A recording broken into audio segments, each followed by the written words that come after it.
নমস্কার। জি 24 ঘন্টা আজ ক্ষমা চেয়েছে গুলবাজির জন্য, বলা যায় চাইতে বাধ্য হয়েছে। তো কি গুলবাজি না সেটা নতুন করে বলার কিছু নেই। কয়েকদিন ধরেই এসআইআর নিয়ে চূড়ান্ত গুলবাজি হচ্ছে, সেটা আপনাদের আগেই একটা অনুষ্ঠানে বলেছিলাম।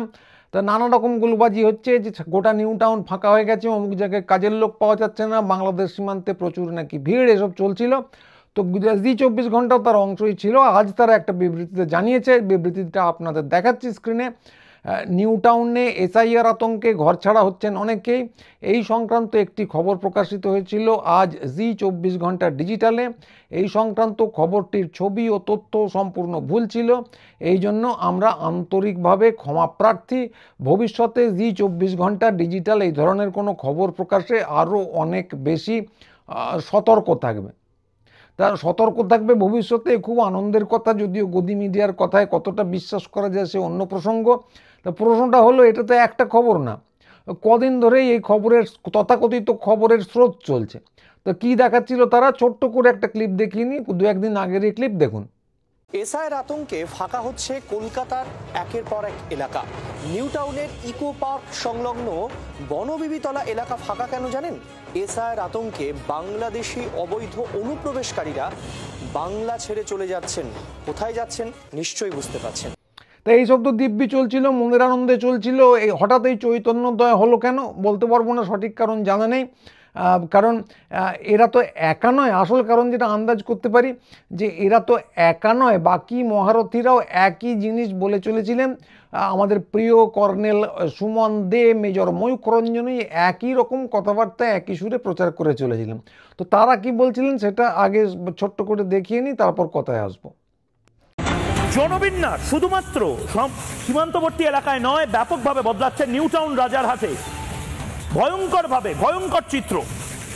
বাংলাদেশিদের ছেয়ে গিয়েছে গোটা এলাকা। রিপাবলিক বাংলার যে লাগাতার ইনভেস্টিগেশন, রোহিঙ্গা এবং অনুপ্রবেশকারী আপনাদের চারপাশে যদি থাকে, আপনারা দয়া করে পুলিশকে খবর দিন। আপনারা এই মিঠু বস্তির নাম যেভাবে মাসুদ বস্তিতে বদলে গেল, এটা হতে দেবেন না। এসআইআর এর ভয় নাকি বাংলাদেশে পালাতে গিয়ে 3 দিনে 100 জন নাগরিক, অবৈধ নাগরিক যারা, তারা গ্রেফতার হয়েছে। 72 ঘন্টায় শুধু স্বরূপনগর থেকে 84 জন ধরা পড়েছে বাংলাদেশে ফেরত যেতে গিয়ে। তো প্রশ্নটা হলো যে হঠাৎ এখন এই চৈতন্যোদয় কেন, যে সূত্রে এই দুটো ভিডিও দেখালাম।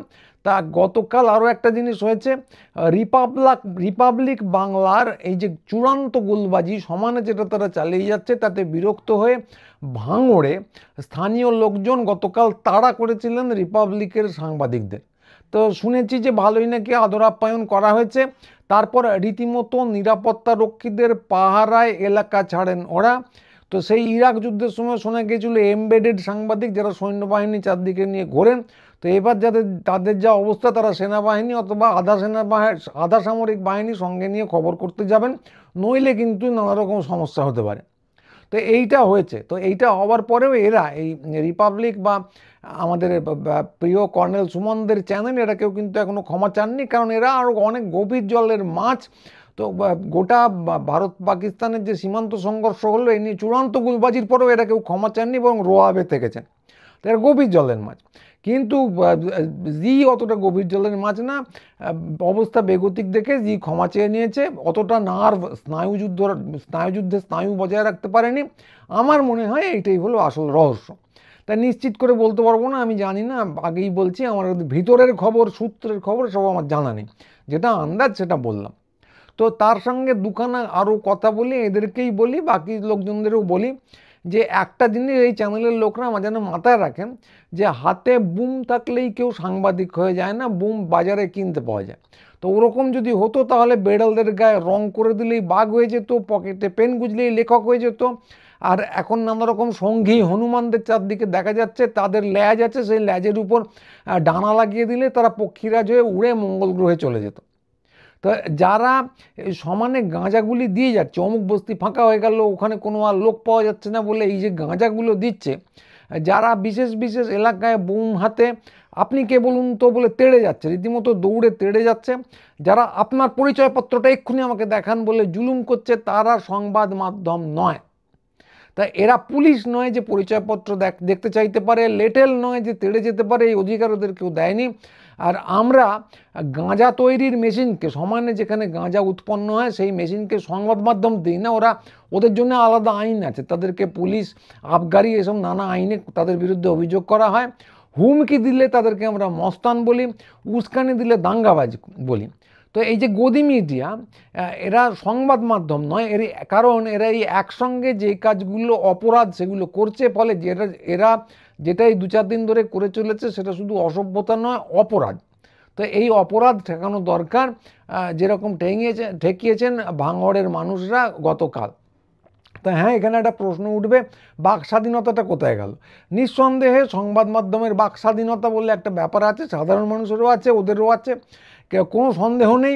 কেউ যদি রাস্তায় উল্টো হয়ে হাঁটতে হাঁটতে সূর্য পশ্চিমে উঠছে আজ, গতকাল থেকে বা গত 1000 বছর ধরে এই বলে চিল্লাতে পারে, কেউ যদি সুবিখ্যাত টিভি চ্যানেলে বসে রবীন্দ্রনাথের ভাইয়ের নাম অরিন্দম চ্যাটার্জি বলতে পারে, প্যানেলে বসে একার হাতে লাহোর, করাচি সব ধ্বংস করে দিতে পারে, দুর্দর্শ সংবাদপত্রের প্রথম পাতায় লাশের সঙ্গে সঙ্গম এবং সেই সংক্রান্ত পর্ণচক্রের গল্প দিতে পারে, এবং তারপরেও সংবাদ মাধ্যমের পবিত্রতা নিয়ে নাড়ুগোপালের মতো মুখ করে জ্ঞান ঝাড়তে পারে, তাতে সেই অধিকার তাদের আছে, তাতে আমরা খ্যাঁ করে হাসবো, কিন্তু বন্ধ করে দেবার কিছু নেই। তো এইটা অতি অবশ্যই বাক স্বাধীনতা, লোকে যেই যা খুশি বলবে, সে পাগল লোক, ছাগল লোক, তার বাক স্বাধীনতা আছে। কিন্তু কথা হলো যে পাবলিকেরও ব্যক্তি স্বাধীনতা বলে একটা ব্যাপার আছে। যে কোনো জায়গায় কারো বাড়ি হাতে বুম বা লাঠি যাই হোক সেটা নিয়ে তার উঠোনে ঢুকে পড়বো, প্রশ্ন করার নামে তাড়া করব, হুমকি দেব, এইগুলো বাক স্বাধীনতার মধ্যে পড়ে না, এবং এইগুলো থেকে আত্মরক্ষা করার অধিকারটাই বরং ব্যক্তি স্বাধীনতার মধ্যে পড়ে। তো পাবলিক সেই অধিকার নানা জায়গায় প্রয়োগ করেছে, এবং সেটা যদি করে তার বিরুদ্ধেও করার কিছু নয়। এবং আমার আশঙ্কা হচ্ছে যে এসআইআর চলছে, আতঙ্ক খুব বাড়ছে, এবং একটা ফর্ম নামে যে জিনিস বিলি করা হচ্ছে সে নিয়ে একটা আলাদা অনুষ্ঠান করব, তার থেকে চূড়ান্ত অপদার্থতা আর কিছু হতে পারে না। পুরো প্রক্রিয়াটায় যে চূড়ান্ত অপদার্থতা চলছে, তার থেকে খারাপ কিছু সারা জীবনে আমি দেখেছি কিনা সন্দেহ আছে, দেখে থাকতে পারি, কিন্তু এই মুহূর্তে মনে পড়ছে না। তো আন্দাজ করতে পারি এই বাঁদরামও যদি চলে, কদিন বাদে তার সঙ্গে টিভি চ্যানেলও যদি বাঁদরামি করতে চায়, লোকে এমনি কিন্তু খেপে যেতে পারে। নিজেদেরকে তো রক্ষা করতে হবে, নিজেদেরকে প্রোটেক্ট করতে হবে, সেই অধিকার মানুষের আছে, সেখান থেকে বাড়াবাড়ি হয়ে যেতে পারে। ফলে তখনই এদের কিন্তু নিরাপত্তারও সমস্যা হতে পারে। নেপালে গদি মিডিয়ার যেমন হাল হয়েছিল। তাই এদের বাক স্বাধীনতা যদি রক্ষা করতে হয়, মানে কেউ যদি কথা বলতে গিয়ে বা তাড়া করতে গিয়ে ঝামেলা পড়ে গেল, তাহলে তো আর বাক স্বাধীনতা থাকবে না। এদের বাক স্বাধীনতা যদি রক্ষা করতে হয় এবং এদেরকে নিরাপদে রাখতে হয়, তাহলে তাদের সেই স্বার্থেই এদেরই স্বার্থেই এই সমস্ত উন্মাদদের বাড়ি, সাধারণ মানুষের বাড়ি এবং এলাকার কাছ থেকে দূরে রাখাই মঙ্গল। শুভ বুদ্ধি সম্পন্ন লোকেরা আশা করি সেরকম ব্যবস্থা নিচ্ছেন এবং নেবেন। আর হ্যাঁ, সেই সঙ্গে আরেকটা কথা বলে রাখা ভালো, পাবলিকের কিন্তু আরও একটা স্বাধীনতা আছে, কি দেখবো আর কি দেখবো না ঠিক করা। এই সুবিখ্যাত কর্নেল সুমন দে বা মেজর ময়ূখ রঞ্জন, এদের মুখদর্শন করব না, এই স্বাধীনতাও কিন্তু পাবলিকের আছে। এরকম একটা ডাক দিয়ে দিলে কিন্তু মন্দ হয় না। এই নাড়ুগোপালরা যা গোলগাপ্পি যা ঝাড়েন, পরিষ্কার কথা, নিশ্চয়ই ঝাড়তে পারেন, তাদের সেই স্বাধীনতা আছে, বাক স্বাধীনতা আছে। কিন্তু নিজের আবর্জনা নিজের বাড়িতে, নিজের বাথরুমে, নিজের ডাস্টবিনে গুজে রাখুন, এই কথা বলারও স্বাধীনতা লোকের আছে, আমরা দেখব না। তো এইটা যদি করা যায়, মানুষ ভেবে দেখতে পারেন, কারণ অবস্থা যে জায়গায় পৌঁছেছে এবং ক্ষোভ বিক্ষোভ যে জায়গায় চলছে, এই দালালি ওরা যতদিন করে চলবেন তাতে কিন্তু মানুষের ক্ষোভ বিক্ষোভ বাড়বে।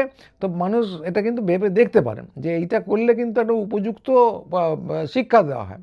তো এদের মনিবদের কথা এরা চলেন, আমরা জানি যে ছোটোখাটো থেকে বড় সড়ো যে সমস্ত সাংবাদিকরা হম্বিতম্বি করে ঘুরে বেড়ান, তাদের নিজেদের বলার কিছু নেই, সবই মনিবদের কথায়, কর্তার কথায় কর্ম। এবং এই মনিবরা তো কারা সেটা আমরা জানি, এমনি তো আর গদি মিডিয়া বলা হয় না। কিন্তু এরা সব ইয়েস্তার করে চলুন, কিন্তু সঙ্গে তো মনিবদের আরেকটা দাবিও আছে যে লোকে যেন এই কথাগুলো শোনে। যদি কথা নাই শোনে তাহলে আর প্রচার করে লাভ কী হলো? ফলে আপনি আমি যদি না দেখি, তাহলে কিন্তু এই মনিবরাই এদেরকে হুড়কো হবে, তখন দুদিক থেকে হুড়কো হবে। একদিক থেকে পাবলিক দেখছে না, পাবলিকের কাছে গেলে হুড়কো দিচ্ছে, উল্টো দিক থেকে মনিবরা হুড়কো দিচ্ছে, সে এক মজার জিনিস হবে। এবং সেই জিনিসটা গদি মিডিয়াকে শিক্ষা দিতে গেলে, গদি মিডিয়া পুরো সংবাদ মাধ্যমকে যে জায়গায় নিয়ে গেছে, তো এদেরকে শিক্ষা দিতে গেলে এই দুদিক থেকে হুড়কো দেওয়াটা দরকার। মানে শুধু পবিত্র কাজ নয়, মজার জিনিস নয়, এটা দরকার। সংবাদপত্রের স্বাধীনতার স্বার্থেই দরকার, আমাদের স্বার্থে না। সংবাদপত্র হলো চতুর্থ স্তম্ভ, তাদের কাজ হলো দালালি না করে তথ্য বিশ্লেষণ এগুলোকে তুলে ধরা। তো সেই একটা জিনিস যাতে থাকে ভারতবর্ষের বুকে, পশ্চিমবঙ্গের বুকে, কাজে এই দুই দিক থেকে হুড়কো দেওয়াটা এদের দরকার। তো এই জিনিসটা আমরা করে চলেছি, করে চলবো। আপনারা যদি একমত হন, এই ভিডিওটা চারদিকে শেয়ার করবেন এবং গুরুচণ্ডালী চ্যানেল অতি অবশ্যই সাবস্ক্রাইব করবেন। আমাদের সাইটে আসবেন guruchandali.com, লেখালেখি করবেন। আসুন আমরা সবাই মিলে নানা রকম কথা বলে একটা সমস্যার হয়ে উঠি, যেটা কিন্তু মূলত গদি মিডিয়ার বিরুদ্ধে। তো আজকে এইটুকুই, পরের ভিডিও নিয়ে খুব তাড়াতাড়ি আবার আসবো। সবাই ভালো থাকবেন, নমস্কার।